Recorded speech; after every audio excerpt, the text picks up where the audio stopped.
All right. Mindset Monday. My mindset needed a lot of work this afternoon. I waited a month for an MRI. I've been having a bunch of really random symptoms, and it's been bad. It's been really rough.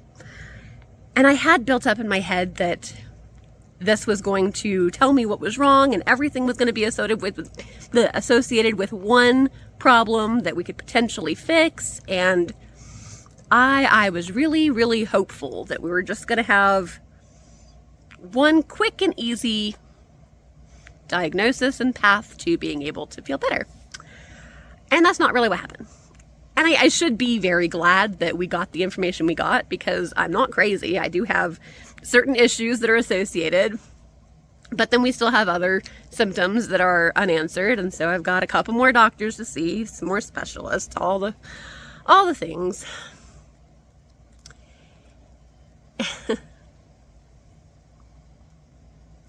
I feel very much convicted to trust Jesus more.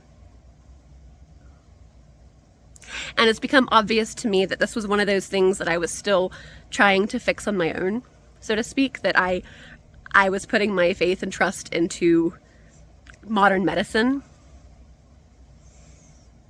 And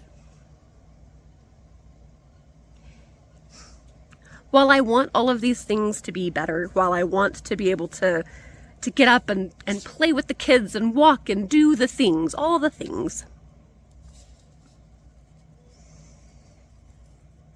there's one big change that has happened in my life out of all of this pain and all of these symptoms. And that change is the most important thing. Without all the problems, I'd have never had the opportunity to stay home and to study and to pray and to worship and to learn and to grow my relationship with God. And ultimately that's what matters. And so as much as I want the pain to go away, as much as I want to be able to just live my life, without all of this, I wouldn't have had this leap of growth that I have felt the past few weeks. I definitely wouldn't be making content. I definitely wouldn't be reading like I've been. I wouldn't be studying like I've been. And I wouldn't be so clear on what I hear God telling me. And so this is the thing that I have to let go of next. This is the area I still have to grow. This is the mindset I still have to harness. I have to rein in all of the things that I worry about and I hope for, and things that I thought somebody else could fix. And I have to shift my focus and set my mind on Christ, period. That's where my focus has to be. And if that means that I'm healed later, great. And if not, great, because there's still joy there. I had the opportunity to talk to my grandmother while we were down the road going to the doctor. She's 90. She'll be 91 in December, and our relationship has really blossomed, and it's been really beautiful to be able to visit. But I was able to tell her about my vision and the feeling of God's love and the joy that is there, knowing so certainly. And when I put my focus there, everything changes. And so when the Bible tells us to focus on the good things, much easier said than done still. But the more I do it, the more that I can keep my thoughts captive and keep them focused where they need to be, the more peace I feel, the more joy I feel, the clearer I feel. And that is worth the struggle. I want this. And maybe all the doctors are right. Maybe it's just stress. And I hate to say that because that feels weak. And perfectionist Donna doesn't want to feel weak. I'm supposed to be Wonder Woman. I'm supposed to be able to do all the things. And I did. For years. I did.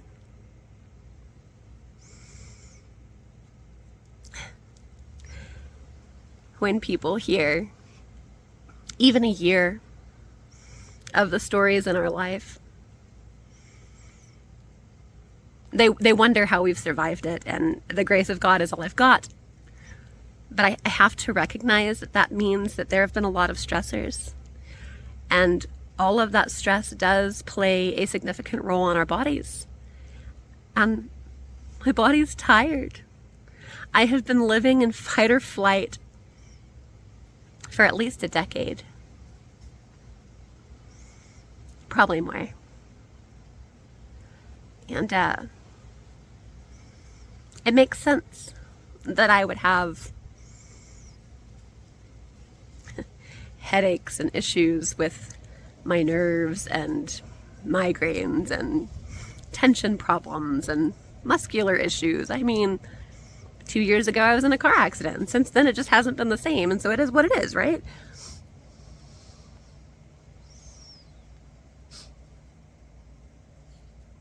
But I have to be honest about the fact that I am weak. I have to be honest about the fact that I need God every minute of every day. And even though the world is not going to understand that, and there are probably lots of people who will judge the different decisions I've made, but when it comes right down to it, those aren't the people that matter. The only person who matters is God. And that's the only opinion I can worry about. And the things I am doing are directly in line with things God is asking me. And as the Spirit reveals more and more areas of opportunity for growth, the more I'm buying in, right? I'm figuring out what else I need to do to change.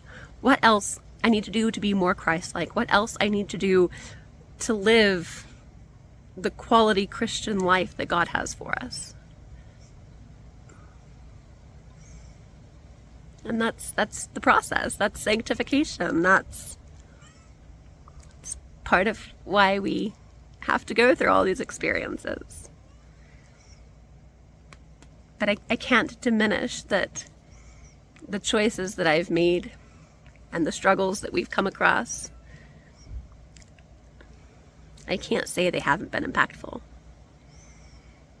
And if other people think 1 year of my life has been crazy, it's a pretty clear sign that it's just been a lot. And that's okay. Because ultimately, it has been months since I've had suicidal ideation. It has been months since I have felt a severe depression. It's been months since I feel like my bipolar cycle has been weird. I've been stable. And that's huge. That's huge. And so I keep going back to God telling me to stop trying so hard. He loves you just the way you are, so stop trying so hard. You're doing good. Keep moving forward. And that's the mindset I'm harnessing for this week. You're doing good. Keep moving forward and trust God even more.